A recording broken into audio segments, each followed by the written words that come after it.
ನಮಸ್ಕಾರ.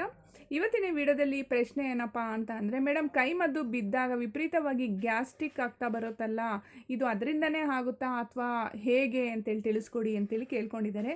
ನೋಡಿ, ಕೈಮದ್ದು ಬಿದ್ದಾಗ ಏನಾಗುತ್ತೆ ಅಂದರೆ, ನಮ್ಮ 72,000 ನರನಾಡಿಗಳೆಲ್ಲ ಇಟ್ಕೊಂಡಂಗೆ ಆಗಿರುತ್ತೆ. ನಮ್ಮ ಎನರ್ಜಿ ಫೀಲ್ಡ್ ಎಲ್ಲ ಬ್ಲಾಕೇಜಸ್ ಆಗ್ತಾ ಹೋಗುತ್ತೆ. ಅಷ್ಟೇ ಅಲ್ಲ, ದೈಹಿಕವಾಗಿಯೂ ಕೂಡ ನಾವು ಕುಗ್ಗು ಹೋಗ್ತೀವಿ, ಮಾನಸಿಕವಾಗಿಯೂ ಕೂಡ ಕುಗ್ಗು ಹೋಗ್ತೀವಿ.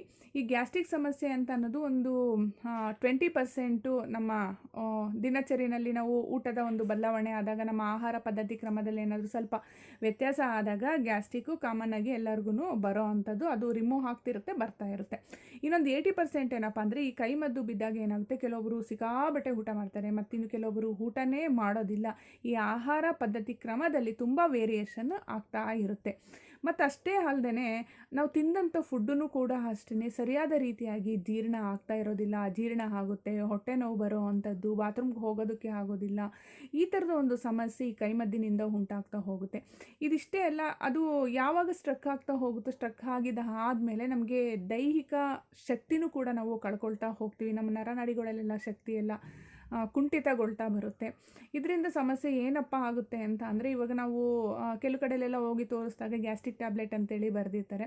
ಆಯಿತು, ಗ್ಯಾಸ್ಟ್ರಿಕ್ ಟ್ಯಾಬ್ಲೆಟ್ ಅಂತೇಳಿ ತೊಗೊಂಡ್ರೂ ಕೂಡ ಅದು ಸರಿಯಾದ ರೀತಿಯಲ್ಲಿ ಕ್ಲಿಯರ್ ಆಗ್ತಾ ಇರೋದಿಲ್ಲ.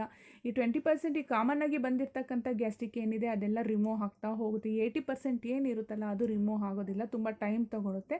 ಮತ್ತು ಇದ್ರ ಜೊತೆಯಲ್ಲಿ ಇವಾಗ ನಾವು ಏನು ಮದ್ದಿಗೆ ಅಂತೇಳಿ ಔಷಧಿ ತಗೊಂಡಿರ್ತೀವಲ್ಲ, ಅದ್ರ ಜೊತೆಯಲ್ಲಿ ನಮ್ಮ ಆಹಾರ ಪದ್ಧತಿ ಕ್ರಮನೂ ಕೂಡ ಕರೆಕ್ಟಾಗಿ ಇರಬೇಕಾಗುತ್ತೆ. ಮಾನಸಿಕವಾಗಿಯೂ ಕೂಡ ನಾವು ತುಂಬ ಸ್ಟ್ರಾಂಗ್ ಆಗಿರಬೇಕು. ಇದು ಎಂಥ ಕೆಟ್ಟದ್ದು ಅಂದರೆ, ಕೈಮದ್ದು ಅನುಭವಿಸಿದವ್ರಿಗೆ ಗೊತ್ತು ಈ ನೋವು ಹೇಗಿರುತ್ತೆ ಅಂಥೇಳಿ.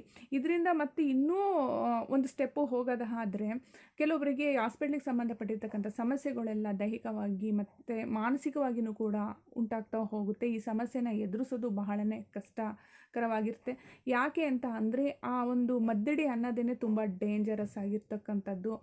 ಬರೀ ಕೈಮದ್ದು ಅಂತಿರ್ತೀವಿ, ವಶೀಕರಣ ಕೈಮದ್ದು ಅಂತಿರ್ತೀವಿ, ಈ ಥರ ಸುಮಾರು ರೀತಿಯಾಗಿರ್ತಕ್ಕಂಥ ಒಂದು ಇಂಟೆನ್ಷನ್ ಇಟ್ಕೊಂಡು ಹಾಕಿದಾಗ ಮಾನವನಲ್ಲಿ ಏನಾಗುತ್ತೆ ಅಂತ ಅಂದರೆ, ಸಿಕ್ಕಾಬಟ್ಟೆ ತೊಂದರೆ ಆಗ್ತಾ ಹೋಗುತ್ತೆ. ಅದು ಯಾರಿಗೆ ಹಾಕಿದ್ರೂ ಕೂಡ ಅಷ್ಟೇ ಒಂದು ದೈಹಿಕವಾಗಿ ಮಾನಸಿಕವಾಗಿ ಕುಗ್ತಾ ಹೋಗ್ತಾರೆ. ಇದರಿಂದ ಸಮಸ್ಯೆ ಉಂಟಾಗುತ್ತೆ. ಈ ಗ್ಯಾಸ್ಟ್ರಿಕ್ಕಿಗೆ ಸಂಬಂಧಪಟ್ಟಿರ್ತಕ್ಕಂತಹ ಸಮಸ್ಯೆ ಏನಿದೆ ಅದು ಕಾಮನ್ ಆಗಿ ಅದನ್ನು ಬಗೆಹರಿಸ್ಬೋದು. ಇದನ್ನು ನಾವು ಕೆಲವೊಂದು ಮೆಥಡಿಂದ ಮತ್ತು ಕೆಲವೊಂದು ಪ್ರಸಾದ ತೆಗೆದುಕೊಳ್ಳೋದ್ರಿಂದ, ಈ ಟ್ರೀಟ್ಮೆಂಟ್ ಏನು ತೆಗೆದುಕೊಳ್ತಾ ಇರ್ತೀವಲ್ಲ, ಆ ತೆಗೆದುಕೊಳ್ತಾ ಇದ್ದಂತಹ ಸಮಯದಲ್ಲಿ ನಾವು ಏನಾಗಿದೆ ಅಂಥೇಳಿ ನೋಡಿಕೊಂಡು ನಾವು ಟ್ರೀಟ್ಮೆಂಟ್ನ ತೆಗೆದುಕೊಂಡಾಗ ಇದು ಕಂಪ್ಲೀಟಾಗಿ ಕ್ಲಿಯರ್ ಆಗ್ತಾ ಹೋಗುತ್ತೆ. ನೋಡಿದ್ರಲ್ಲ ವೀಕ್ಷಕರೇ, ಇವತ್ತಿನ ಈ ವಿಡಿಯೋ ಇಷ್ಟದಲ್ಲಿ ಲೈಕ್ ಮಾಡಿ. ಇನ್ನಷ್ಟು ವೀಡಿಯೋಸ್ಗಳು ನೋಡಬೇಕು ಅಂದರೆ ಸಬ್ಸ್ಕ್ರೈಬ್ ಮಾಡ್ಕೊಳ್ಳಿ. ನೆಕ್ಸ್ಟ್ ಇನ್ನೊಂದು ಒಳ್ಳೆಯ ವಿಡಿಯೋದೊಂದಿಗೆ ಭೇಟಿ ಆಗೋಣ. ನೀವು ಏನಾದರೂ ಅಕಸ್ಮಾತ್ ನಿಮ್ಮಲ್ಲಿ ಏನಾದರೂ ಪ್ರಶ್ನೆ ಕೇಳಬೇಕು ಅಂತ ಇದ್ದರೆ ನೀವು ಕಮೆಂಟ್ ಬಾಕ್ಸಲ್ಲಿ ಹಾಕಿ. ನಮಸ್ಕಾರ.